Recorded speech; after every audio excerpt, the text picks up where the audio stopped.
Hey guys, it's JJ. Call me Claude, please. Today we're doing chest. It's the push day of my cycle. However, we emphasize chest because that's one of my weaker parts, as opposed to triceps, which I've been able to grow significantly more than my chest over the years that I've been in the gym. With this technique here, I am letting the elbows flare out, which allows me to put an emphasis on the chest instead of the triceps and instead of the lower chest. I'm trying to put an emphasis on the upper chest. I have the bench at a good height, and we are driving the elbows up and pushing them together. Started off with just plates, 45s on each side, and we're just going for feel. This is the warm-up set, so we're not doing too much. And with some 10-pound plates, we are doing our shoulder rotations. In the past, you've seen me do this with cable machines, but on this particular day in Planet Fitness, I wanted to get as much done within this rack as possible because you just can't be everywhere in the gym. I don't like taking up multiple machines at one time. When I see other people do it, it kind of makes me cringe. So we try to stay in one spot. I'm going to monopolize one area at a time, and I'm just staying out the way. If I'm being honest, I'm just trying to stay out the way. I'm not trying to be in everybody's face. I'm trying to flex on everybody. I just want to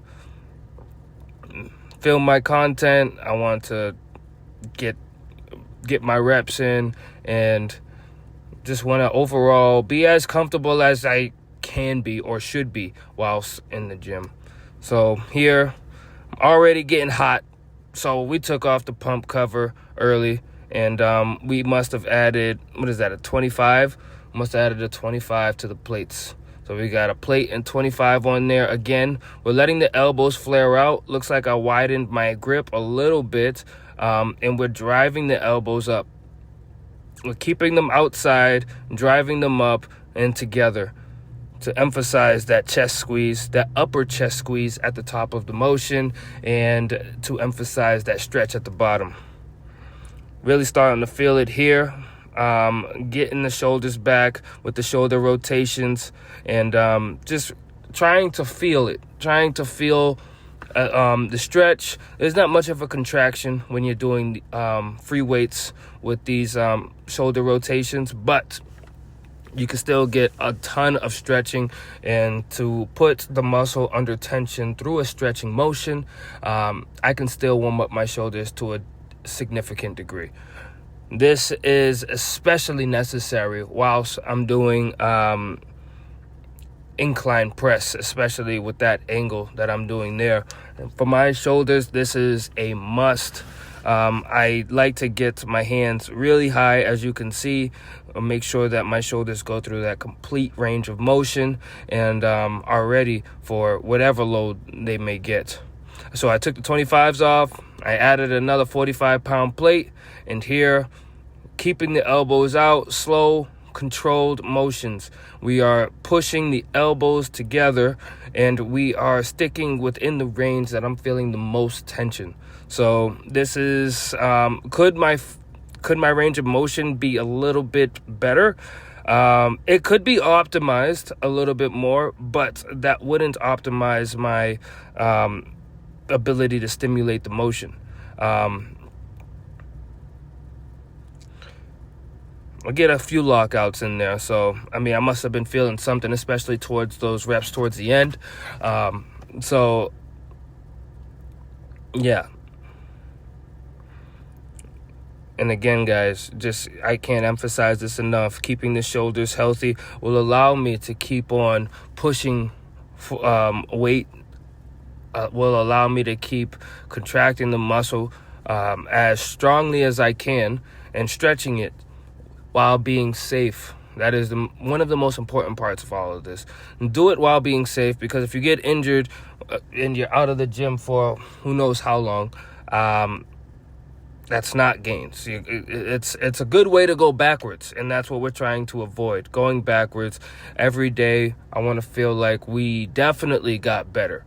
That's the goal. That's why we show up every day, and that's why we train 7 days a week. I don't train to failure 7 days a week. As I've said in the past, this is all about me getting in there and getting a little bit better every day. This is not a marathon. This is a marathon. This is a marathon. It's not a sprint. I am in no rush to get to my goal. This is a lifelong journey. Can't emphasize that enough. Like, I am not competing against anyone at this time. But when I do compete, I don't want it to be a competition. I want the overall. I want to go in and I want to win. I want to win the overall. I want to win my category, and I want to be the best built body on the stage. That is the goal. That's what we're going for. When I get there, like I said, I want to be about 195, around 5% body fat.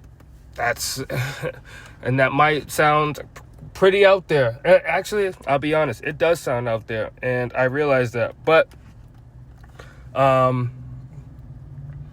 like I said, I don't want it to be close. I don't want it to be a competition. I want to blow whoever thought they came to compete out of the water. I want it to be a clear decision. And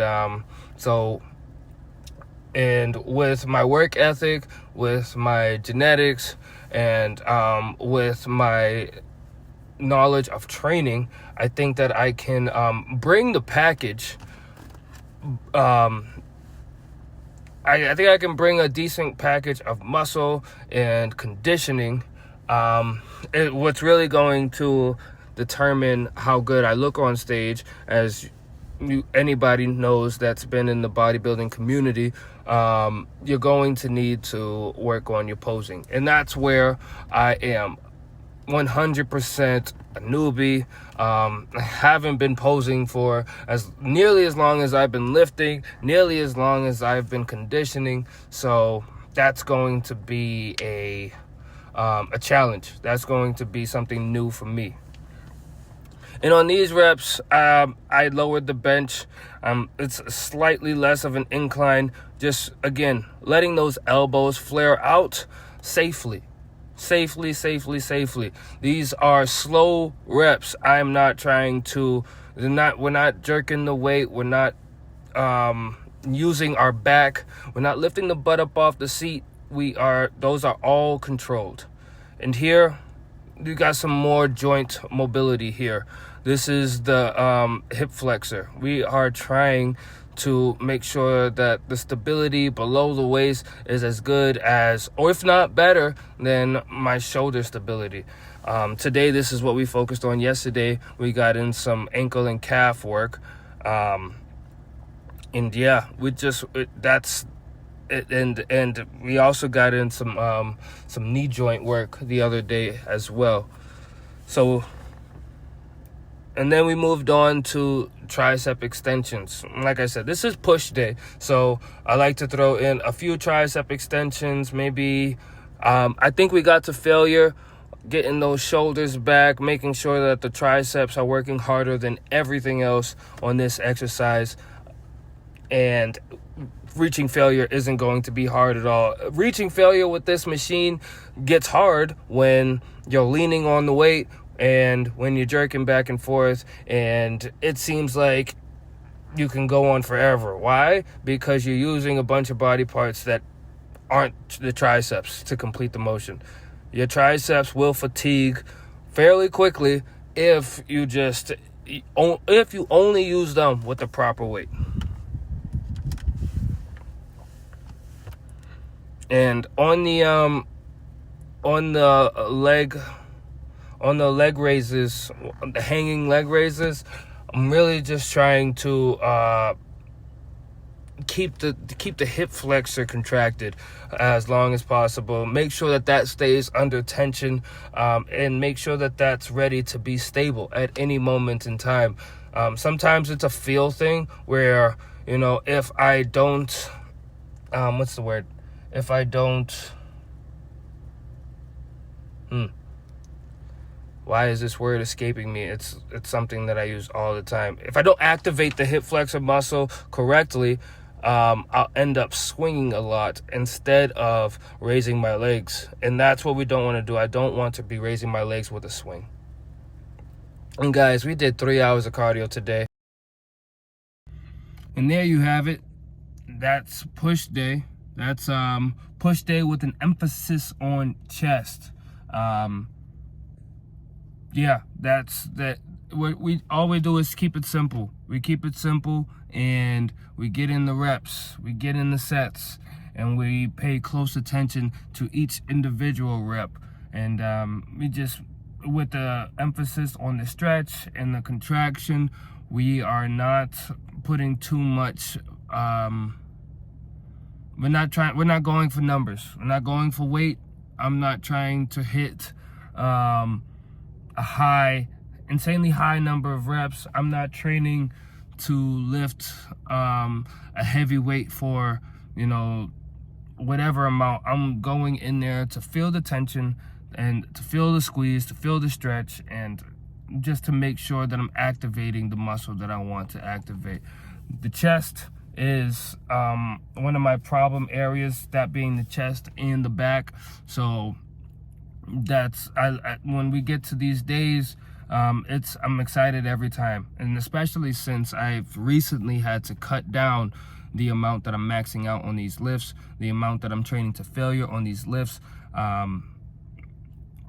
I just wasn't feeling like I was getting a good muscle stimulation every time I trained when I was training twice a week. Now I think that I've definitely felt a little bit more activation, especially in the days to come after my workout. I can really feel my muscle get sore, start healing, and I can feel when it's recovered. And training the muscle once a week has been a good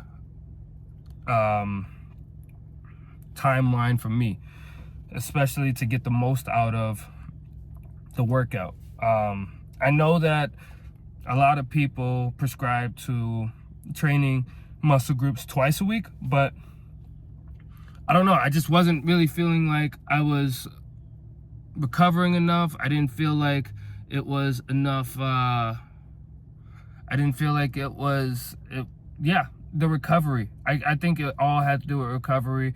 And when I came back around to the second time I was supposed to train that muscle that week, I didn't feel like I was really stimulating it. And I think that lack of recovery might have led into the following week where maybe I went backwards. Maybe I just wasn't training as hard. Maybe for whatever reason, I wasn't getting the results that I wanted. So I want to go change something up, and I think I'm feeling what I want to feel. I think I'm feeling activation, I'm feeling soreness, and then I have a good idea of when I'm recovered.